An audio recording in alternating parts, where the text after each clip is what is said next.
عندما نستذكر حياتنا تكون أكثر الأمور التي نقدرها هم أحبابنا.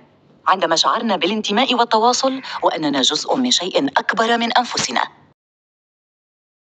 ملخص كتاب قائمة طول العمر، تأليف ميرلين توماس، بصوت مارلين شكيب. ليس كل ما يحدث لنا هو مجرد صدفة أو بسبب الظروف التي نتعرض لها، ولكنه نتيجة أفعالنا الخاصة. فنحن المسؤولون عن كل ما يحدث لنا، وحتى عن الأمراض التي تصيبنا. ولا تصدق أنك لا تستطيع تغيير مصيرك، بل إن طريقتك في الحياة هي التي تحدد النتيجة التي ستصل إليها. كما ويمكنك اختيار أي نتيجة ترغب بها وفقا لعاداتك التي تمارسها. في الحقيقة إن كل ما يدخل فمك من طعام يساهم في تحديد وضعك الصحي، ولذلك سأعرض عليك في هذا الكتاب مجموعة من الأطعمة التي دائما ما يدور الجدل حولها، وإذا ما كان يجب أو لا يجب عليك تناولها، وكذلك مجموعة من العادات والسلوكيات المهمة لتحسين صحتك.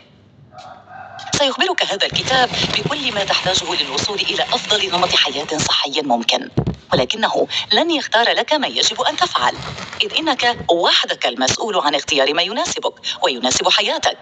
المهم أن تتعرف على الشيء الصحيح ثم تبدأ بممارسته فوراً. فهل أنت مستعد؟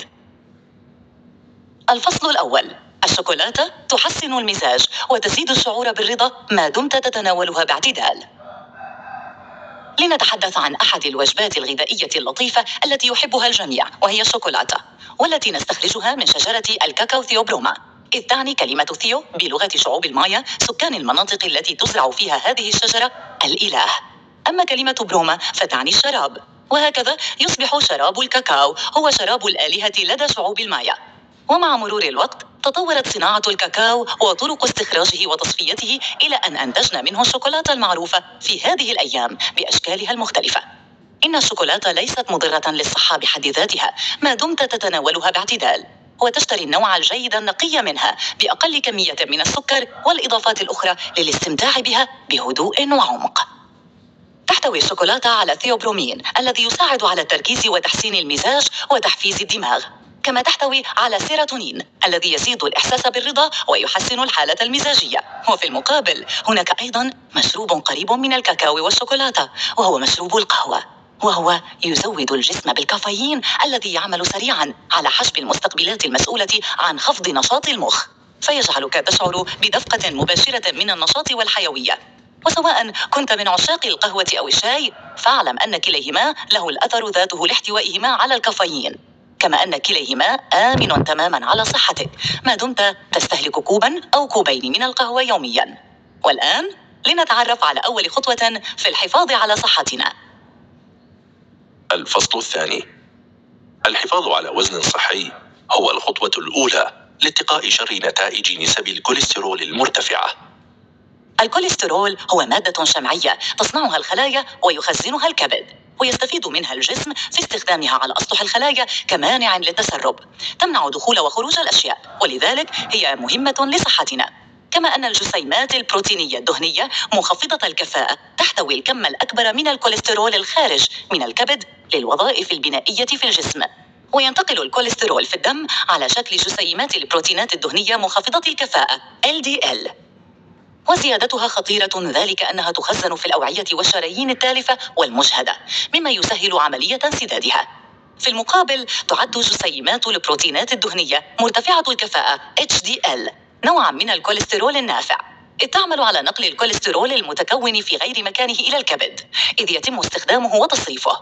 ولهذا السبب فإن وجود الكوليسترول في غذائنا ليس هو المشكلة، لكن المشكلة في زيادته، إذ إن الأطعمة المليئة به تتسبب بتهيج الكبد، مما قد يخل بمهامه ويدفعه إلى الإفاضة في إنتاج الكوليسترول الذي لا يحتاجه الجسم.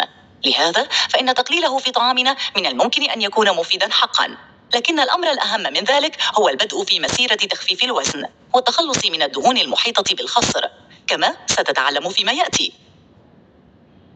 اقتباس: خفض مستويات الكوليسترول LDL الضار وبقايا الكوليسترول القبيحة في دمنا أبسط طريقة لتجنب انسداد شراييننا والموت بسبب نوبة قلبية أو جلطة مخية. الفصل الثالث: تراكم الدهون في الجسم من أكثر مسببات المشاكل الصحية خطورة. إن الدهون التي تتراكم في جسمك تكون في الحقيقة على أنواع مختلفة في طعامك. فلدينا الدهون الثلاثية المشبعة ذات السعرات الحرارية العالية، والتي تستخدمها أجسامنا كمصدر للطاقة كالتي توجد في الزبدة. ولدينا غير المشبعة كالموجودة في المارغرين ذات السعرات الحرارية الأقل، والتي يخزنها الجسم بشكل أقل كفاءة من غيرها، ولذلك تعد أفضل من غيرها من الدهون. ولكن أيا كان نوع الدهون، فإن تناول الكثير منها مقارنة بنشاطك البدني سيؤدي بك دائما إلى المعاناة مع السمنة وزيادة تعرضك لمشاكل صحية خطيرة. كما وتتكيف أجسادنا مع ما نقدمه لها بسرعة، فزيادة كمية الدهون في الأطعمة تعني تخزينها في الأعضاء الخارجية، ولكن الأمر يزداد خطورة عندما يبدأ الجسم بتخزينها في الأعضاء الداخلية. وفي محاولة للبحث عن حل، نسعى إلى منتجات التنحيف التي لن تساوي مهما كانت تركيبتها امتلاك نظام حياة صحي متكامل.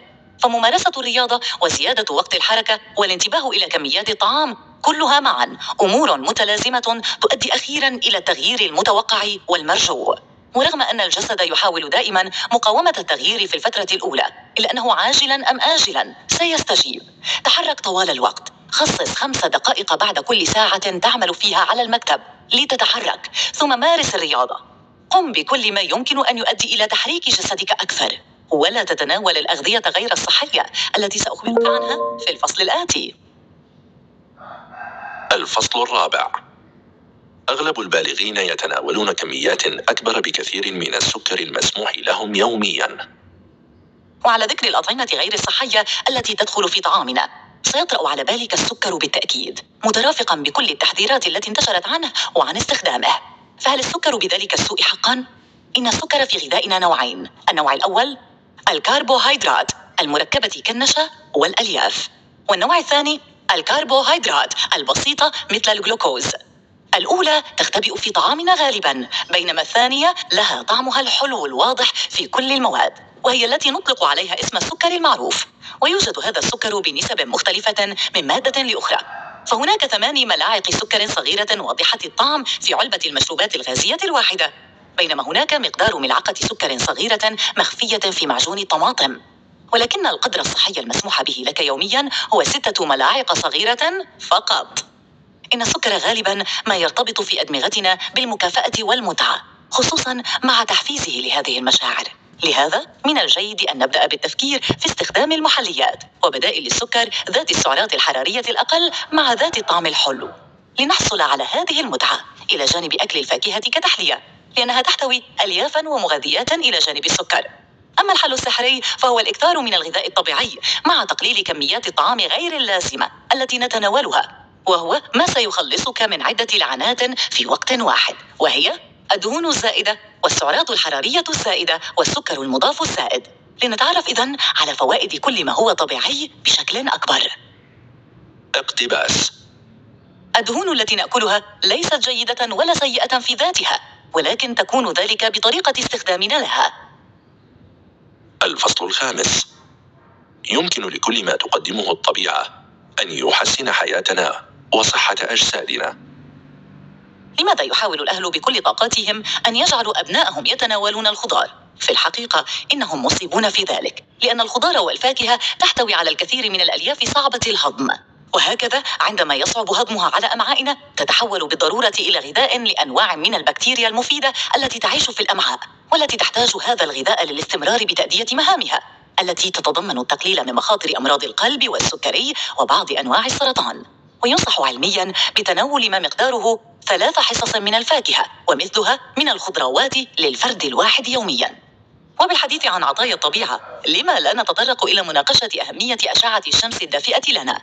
في الحقيقة هناك إيجابيات وسلبيات للتعرض لأشعة الشمس. فالتعرض الزائد للأشعة فوق البنفسجية يتسبب في زيادة التجاعيد مع مرور الوقت، كما يزيد من احتمالية الإصابة بسرطان الجلد.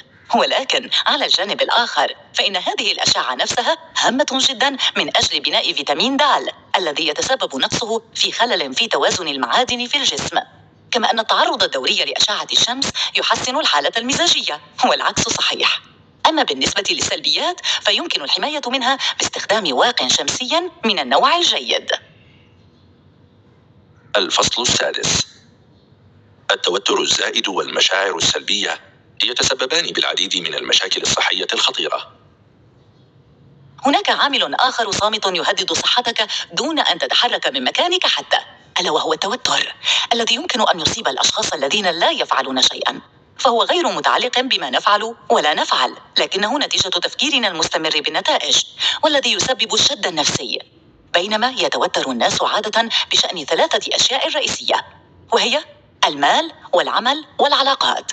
وربما يشكل التفكير في هذه الأمور حافزاً على تحسين الحياة، ولكنه إن زاد عن حده من الممكن أن يتسبب في العديد من المشكلات الصحية. فهو يزيد من خطر الإصابة بنوبة قلبية أو جلطة مخية، ويقلل متوسط العمر، ويؤثر على الوزن بالزيادة أو النقصان المفرط.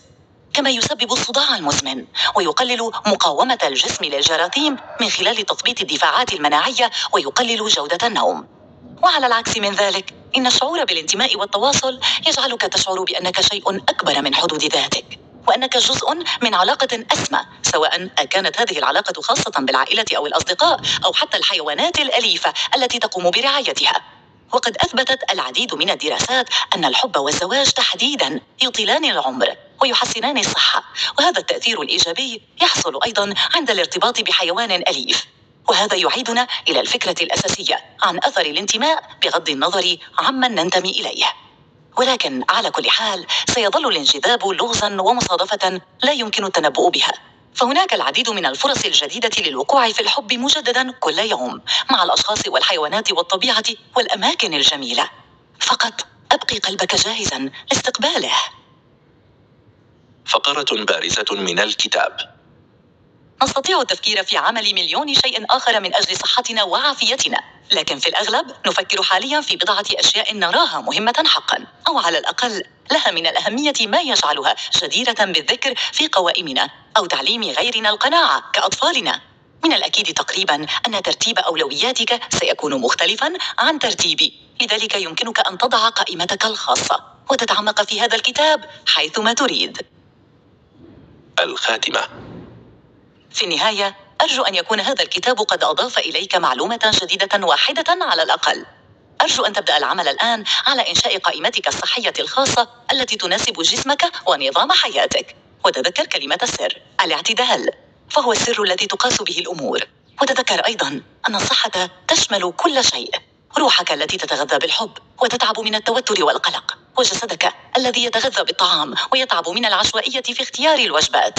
ولا تنسى أن الشوكولاتة تحسن المزاج وتزيد الشعور بالرضا ما دمت تتناولها باعتدال، وأن الحفاظ على وزن صحي هو الخطوة الأولى لاتقاء شر كل السموم وتجنب تراكم الدهون في الجسم. ولا تتناول كميات كبيرة من السكر، وأكثر من تناول الفاكهة والخضروات والتعرض المعتدل لأشعة الشمس. وابتعد عن كل ما يوترك، وعزز مشاعر الحب في حياتك والانتماء لكل من تحب.